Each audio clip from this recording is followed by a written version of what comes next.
cette 7e édition du Forum régional côtier et marin, l'accent est mis sur le financement et la conservation. Placé sous le thème « Investir dans la conservation marine et côtière pour le bien-être des populations », la rencontre de Dakar invite à une synergie des actions pour une meilleure gestion de la zone côtière et marine de l'Afrique de l'Ouest. Seulement, il faut agir plus vite et maintenant. Nous pouvons réussir tout ce que nous entreprenons à l'échelle locale. On sera toujours dans un monde qui est sous la menace de dynamique globale. Nous pouvons protéger, nous pouvons planter des hectares et des hectares de mangroves. La zone côtière sera toujours sous la pression de la montée du niveau de la mer, sous la pression des flux migratoires, ou sous la pression économique qui induit des pratiques non durables pour l'exploitation de nos ressources. Le PRCM est une plateforme unique pour porter le message et pour agir au-delà des frontières, fussent-elles géographiques ou thématiques. Et il est temps d'être ambitieux. Aujourd'hui, l'environnement a plus de 300 ambassadeurs présents dans cette salle. Durant le forum, des idées vont émerger, des partenariats petits, grands, vont se nouer, vont se tisser. Et je vous encourage tous à être ambitieux dans vos objectifs. Sans une collaboration ouverte, transparente et équilibrée entre les catégories d'acteurs, les impacts de nos actions ne seront ni durables ni efficaces.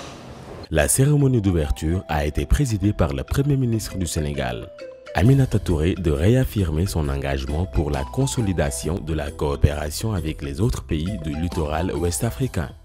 En effet, le littoral ouest-africain, de la Mauritanie à la Sierra Leone, qui s'étend sur environ 2600 km, représente une zone importante de concentration des établissements humains et des activités économiques. Malgré ses fortes potentialités, cette zone fait face depuis plusieurs années à des agressions dues à des phénomènes naturels, mais également et surtout à des actions souvent irréfléchies de l'homme.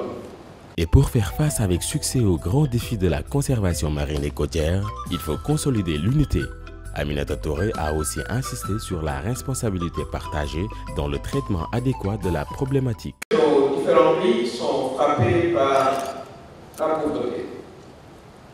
Mais nous avons l'avantage de vivre dans une zone dotée de richesses diverses, tant naturelles qu'humaines. Ces opportunités, nous devons en tirer profit pour le développement économique, social et culturel de notre région.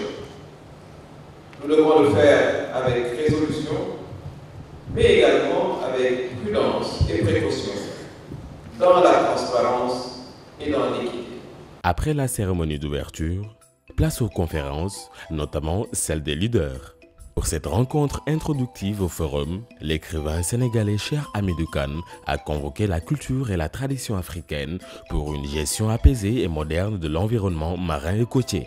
Au cours de cette conférence, le docteur Daniel Paoli, directeur du centre de pêche UBC, et le jeune Tanzanien Elvis Muniz ont fait parler leurs expériences dans la gestion de l'environnement. Dans l'après-midi, c'était au tour des ministres de l'Environnement des pays de l'espace PRCM de se réunir pour valider les travaux de leurs experts. Occasion de partager les expériences en matière de gouvernance de l'environnement côtier et marin. Au terme des échanges, des recommandations ont été formulées. L'enjeu pour le PRCM, c'est de mettre en place un cadre de concertation approprié. On est dans une perspective de renforcement d'un partenariat qui sera élargi à de nouveaux partenaires et qui, espérons-le, va davantage contribuer à booster les politiques nationales et la coordination donc, de nos efforts et trouver des synergies et mécanismes appropriés. On laissera toujours aux États de pouvoir disposer de démarches nationales qui leur permettra chacun de pouvoir aller vers les partenaires financiers, décrocher ce qu'il faut, mais qu'ensemble, par rapport à la mise en œuvre des politiques, nous puissions nous concerter pour avoir au moins une plage commune. La concertation va nous permettre de ne pas perdre du temps, mais d'aller juste vers l'essentiel. Les différents ministres se sont engagés à soutenir les efforts pour relever les défis qui se posent à l'espace en termes de biodiversité et à appuyer et renforcer le RAMPAO. Pendant que les ministres portaient la réflexion sur le partenariat, d'autres acteurs échangeaient sur l'éducation et la formation environnementale. Un défi à relever pour une meilleure gestion de nos côtes. L'éducation environnementale, les connaissances et la capacité au niveau de la communauté, des associations, elle est très importante pour la conservation parce que ce sont les personnes directement impliquées dans la conservation, ceux qui doivent avoir un impact sur l'environnement et aussi avoir des bénéfices des ressources naturelles. Donc c'est très important d'avoir des informations, une conscience environnementale et une capacité de gérer les ressources naturelles de façon durable. L'éducation environnementale est apparue comme étant une des nécessités impérieuses du processus qu'il faut mettre à profit pour accrocher non seulement le niveau formel, mais aussi le niveau informel, notamment à la compréhension du milieu côtier et marin, mais aussi à sa valorisation et faire en sorte que tous ces deux niveaux, formel et informel, puissent faire sienne les préoccupations globales que nous avons actuellement dans la zone côtière au niveau national. Et pour réussir cette formation, des outils pédagogiques sont aussi édités dans différentes langues pour une bonne éducation environnementale. L'important, c'est de comprendre comment fonctionne l'environnement, quel est le rôle et la place de l'homme dans l'environnement. Il faut une pédagogie active. Il faut que les enfants, ils apprennent en faisant. On a amené des outils pédagogiques en français parce qu'on est au Sénégal, mais ils sont déjà traduits, ils ont été publiés et distribués au Cap-Vert et en Guinée-Bissau en portugais, en Gambie et en Sierra Leone en anglais, en Guinée, au Sénégal et en Mauritanie en français, et on a même fait une version en arabe pour la Mauritanie. Des ateliers thématiques ont également mis l'accent, entre autres, sur l'approche participative dans la mise en place des AMP, un levier de lutte contre la pauvreté avec comme exemple la baie de l'Étoile en Mauritanie. Les AMP ne sont pas imposés par les ONG internationales. Il faut une concertation entre les parties prenantes pour se mettre d'accord de manière technique et consensuelle sur leurs contours, sur leurs objectifs, sur leur devenir. Et c'est ce qui a été fait au niveau de la baie de l'Étoile. Je pense que c'est un exemple jusqu'à présent réussi de concertation. Et à partir des retombées maintenant, des usages de pêche, de tourisme, de pêche sportive, de toute autre activité qui peut être lucrative, la baie aura des répercussions sur la lutte contre la pauvreté. Améliorer le bien-être et la sécurité des communautés, c'est aussi l'objectif du projet Initiative Mangrove en Afrique de l'Ouest. Face à une dégradation accélérée des mangroves sous l'effet de l'urbanisation et des prélèvements excessifs, il faut agir sur leur utilisation et promouvoir la conservation et la restauration de cet écosystème menacé. Une charte régionale est d'ailleurs en vue. On sait qu'on est dans le cadre d'une écorégion. Et c'est intéressant de prendre des décisions à l'échelle géographique pertinente. Ensuite, on sait que si on a des travaux de conservation ou de restauration localement, c'est intéressant, c'est utile. Ça peut être porté par des communautés ou par des institutions publiques, mais ça n'est pas suffisant.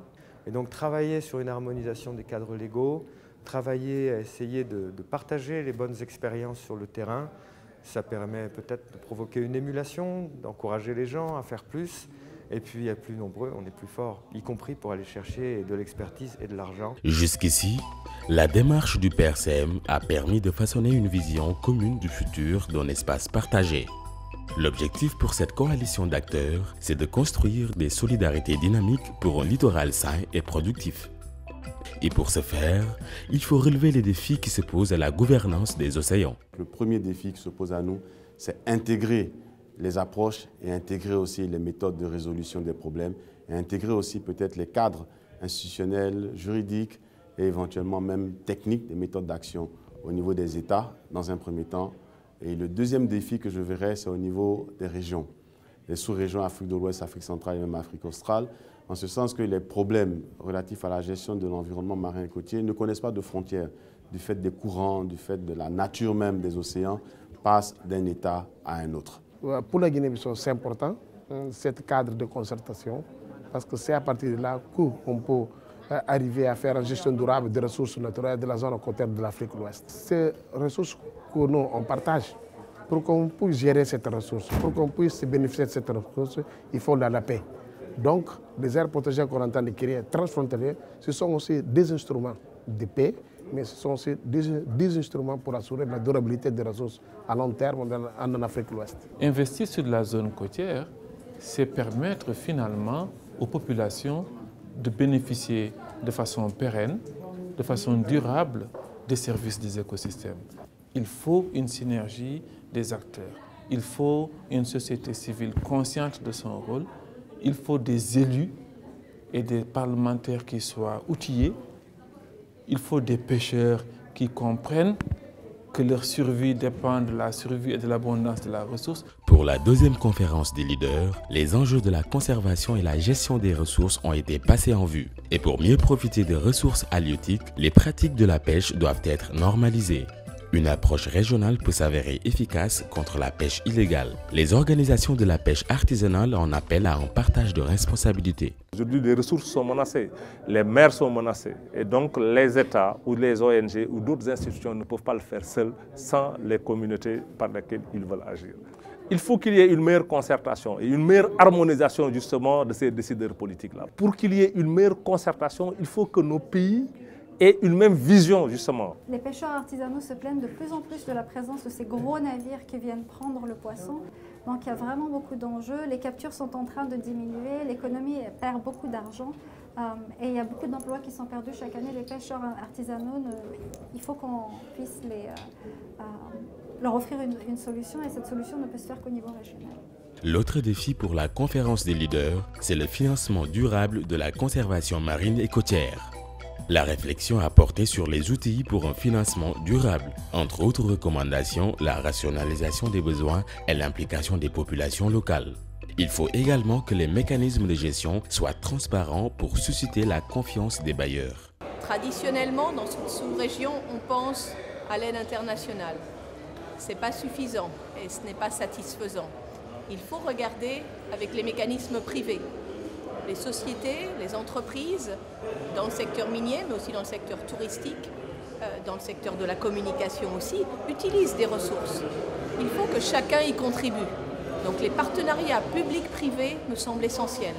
Pour que ces partenariats fonctionnent, il faut mettre en place des mécanismes transparents, de bonne gestion. Mais ce 7e forum régional côtier et marin a débuté avec une table ronde sur le financement des aires marines en Guinée. Les différents acteurs présents se sont engagés à soutenir les efforts du pays.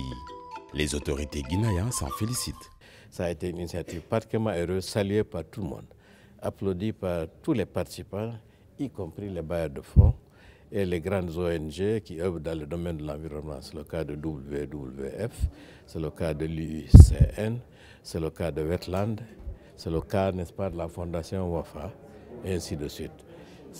Il y a aussi les sociétés minières de la Guinée qui ont été représentées ici par la SMFG, qui sont venus dire, n'est-ce pas, leur appui, leur intérêt, n'est-ce pas, à avoir ces ressources naturelles préservées. Ça, c'est pratiquement le chapeau. Au terme de 4 jours de réflexion et de partage, ce forum a permis de renforcer la concertation autour d'actions porteuses de progrès et de développement pour toute la zone côtière et marine ouest-africaine. Les recommandations de ce forum vont dans le sens du renforcement des partenariats, du travail donc, en coalition, de l'amélioration et de la coordination des politiques nationales, de renforcement de la coopération entre les États, pour aussi renforcer des mesures d'aménagement, de gestion appropriées pour la zone côtière et marine en Afrique de l'Ouest. La gestion de la ressource naturelle est une question de survie. Il nous faut arriver à prendre de manière consensuelle des décisions importantes qui vont construire l'avenir de nos pays. La démarche du PRCM, c'est d'amener la coalition d'acteurs à œuvrer ensemble. La rencontre de Dakar aura donc permis aux différents pays de la région côtière et marine et leurs partenaires de réaffirmer une volonté, celle d'agir en synergie dans un esprit de partenariat pour un littoral ouest-africain sain et productif, ce qui devrait passer par des investissements conséquents dans la conservation.